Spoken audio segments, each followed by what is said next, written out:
Cat's Cradle is a science fiction novel, and the great whiz-bang science fiction device in the middle of it is a form of frozen water which is stable at room temperature.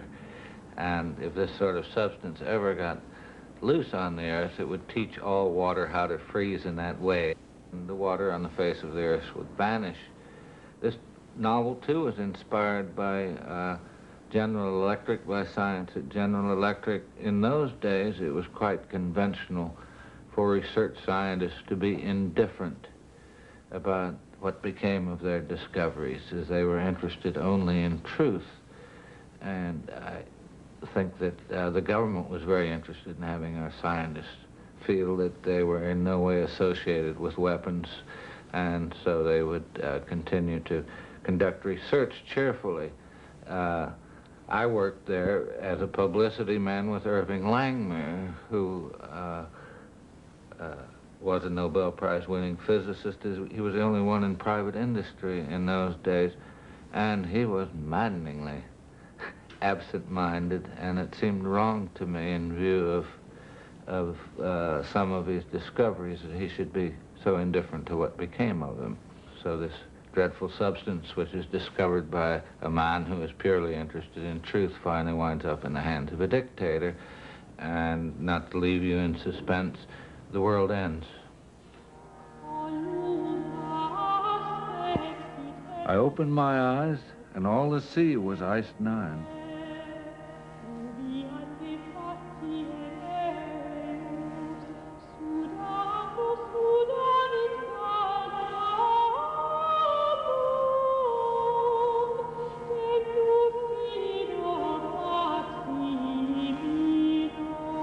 The earth was locked up tight.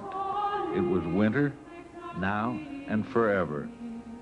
Hello, hello, I called through the palace ruins. The awesome winds had torn canyons through the great stone pile.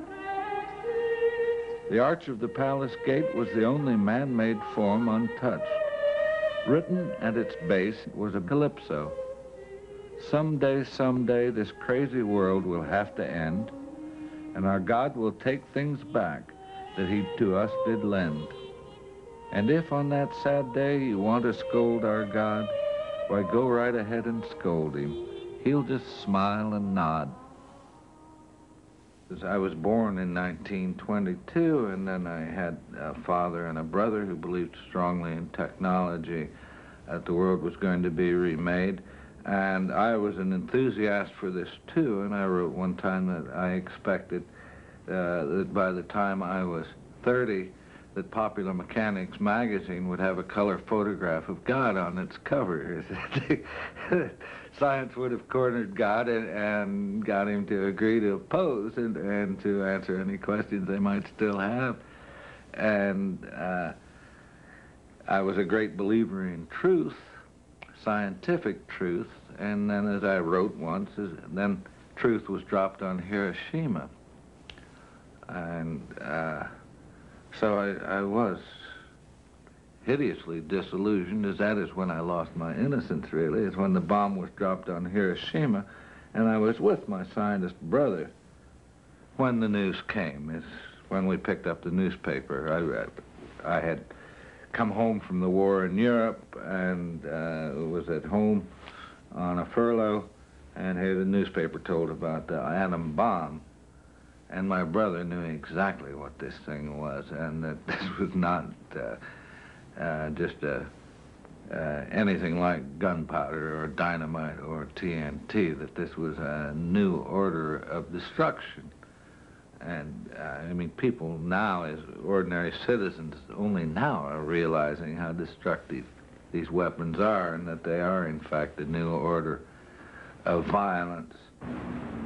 I am embarrassed. We are all embarrassed. We Americans have guided our destinies so clumsily, with all the world watching, that we must now protect ourselves against our own government and our own industries. We have discovered a brand new method for committing suicide. What is the method? To say nothing and do nothing about what some of our businessmen and military men are doing with the most unstable substances and the most persistent poisons to be found anywhere in the universe. The lies we have been fed about nuclear energy have been as cunningly handcrafted as the masterpieces of Benvenuto Cellini. If we let them, they will kill everything on this lovely blue-green planet with their rebuttals to what we say here today, with their vicious, stupid lies.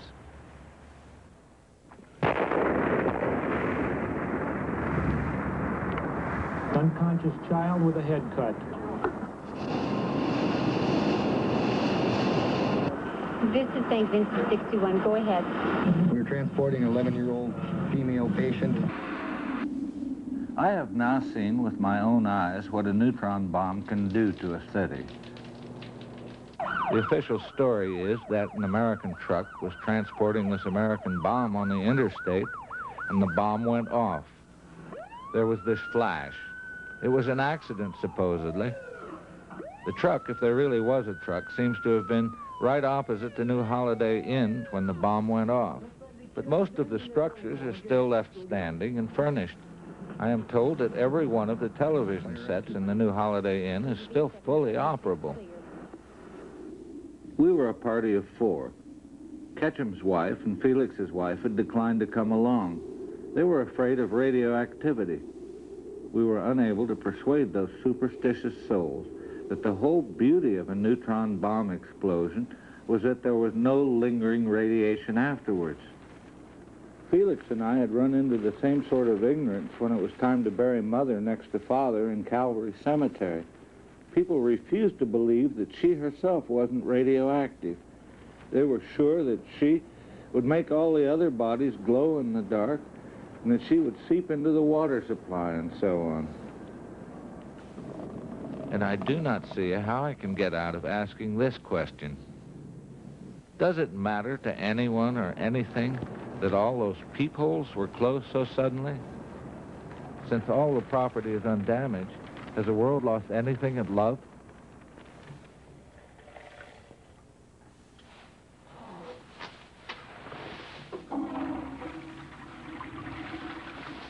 What is the purpose of life? Trot plundered his pockets for a pen or pencil. He had an answer to the question, but he had nothing to write with. The purpose of life? To be the eyes and ears and conscience of the creator of the universe. You fool!